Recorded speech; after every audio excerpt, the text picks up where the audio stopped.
When the doctors first said that little Arya might never walk again, the words fell into the room like cold stones sinking to the bottom of a lake.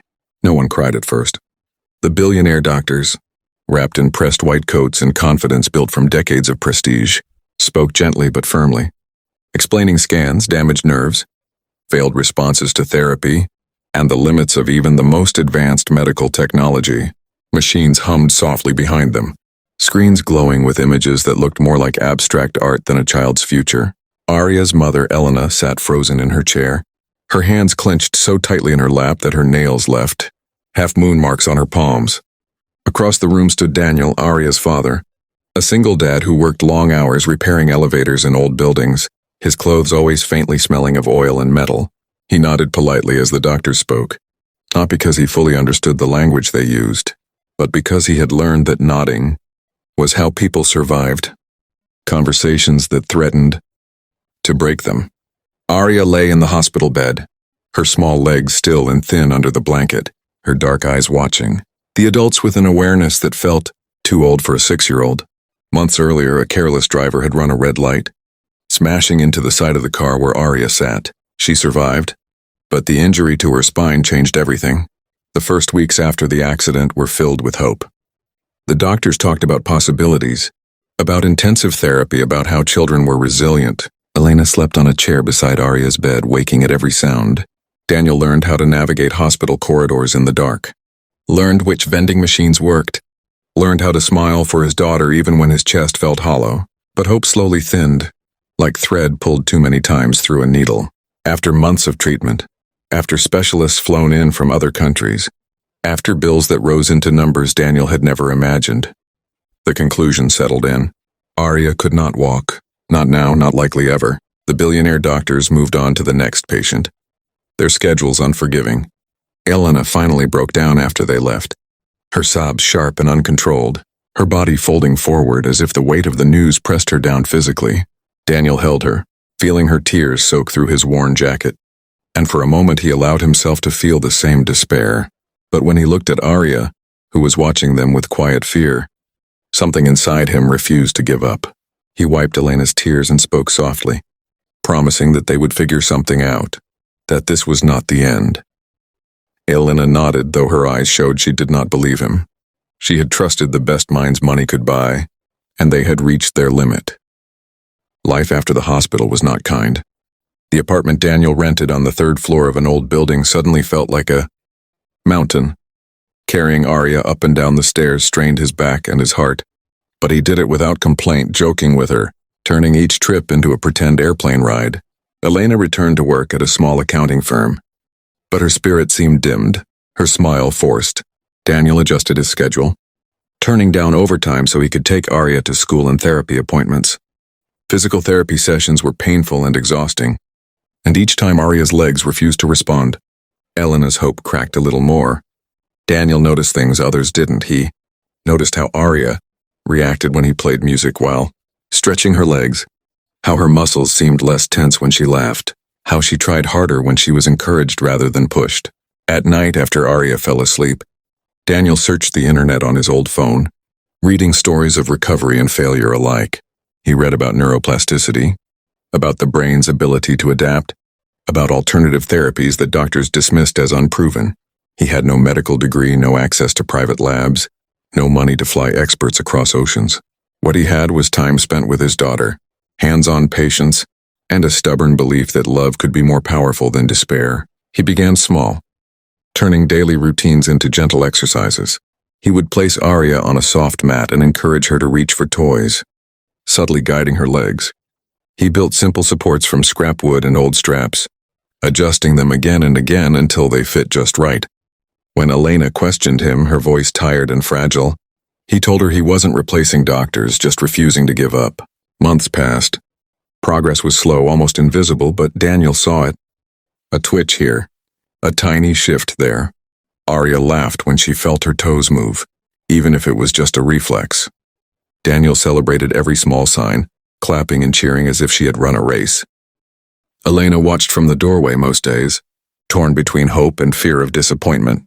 She had already lost so much hope that she was afraid to feel it again.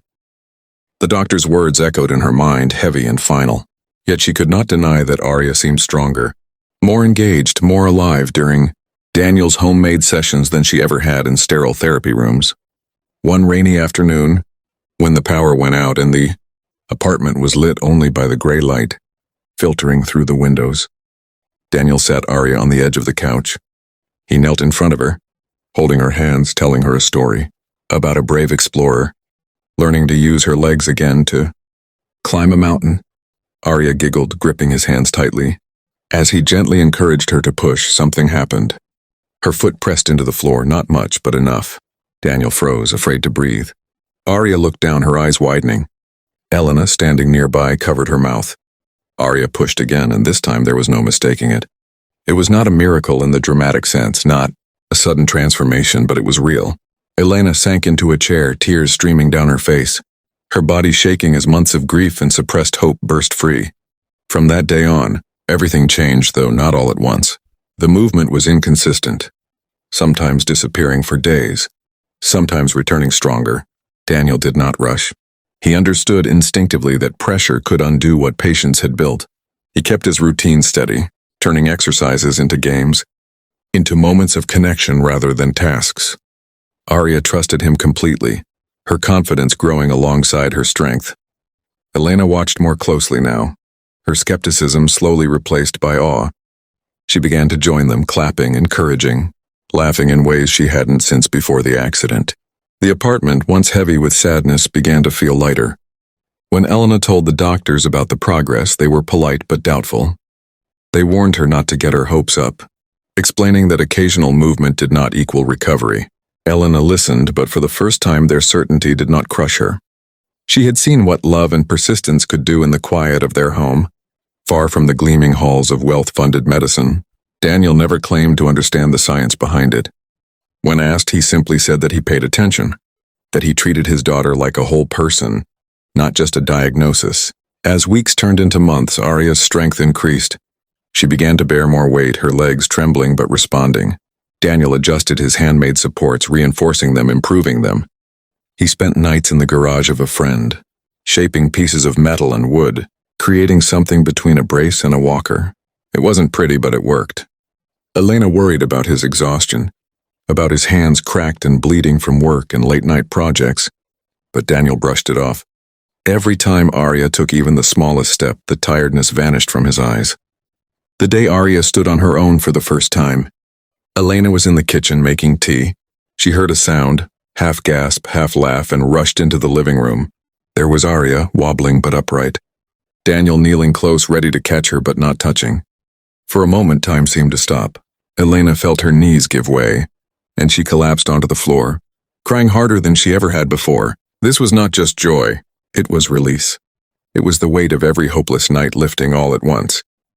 Daniel held Arya as she fell into his arms, both of them laughing while Elena cried, her tears soaking into the carpet, her hands pressed to her face as if she could not contain the feeling. Word spread slowly, first among friends, then among therapists, then eventually reaching the ears of doctors who had once closed Arya's file with finality. Some were curious, some defensive, some quietly amazed. Tests were done again. Scans showed changes that could not be easily explained. The same billionaire doctors, who had once delivered hopeless news now, spoke in careful tones, using words like unexpected and remarkable. They asked Daniel what he had done, what method he had followed. He shrugged, uncomfortable in the spotlight, saying only that he listened to his daughter, that he believed in her even when it seemed foolish. Arya did not suddenly become a child who could run and jump without effort. Her journey was still long, filled with setbacks and hard days, but she walked slowly, carefully, holding her father's hand, then her mother's, then eventually on her own. Each step was a victory built from thousands of quiet moments no one had seen. Elena returned to life with a renewed strength, her tears now more often from gratitude than pain. She watched Daniel with new eyes, seeing not just a tired single dad, but a man who had refused to accept the limits placed on his child by fear and statistics. Years later, when Arya stood on a small stage at her school, walking confidently to receive an award, Elena felt the familiar sting of tears. She looked at Daniel standing in the crowd, his hands rough, his eyes shining. In that moment, she understood something that no amount of money or prestige could buy.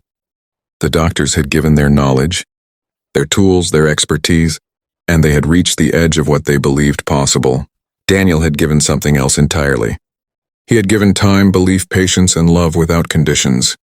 And in doing so, he had helped his daughter find a way forward when the world had told her there was none.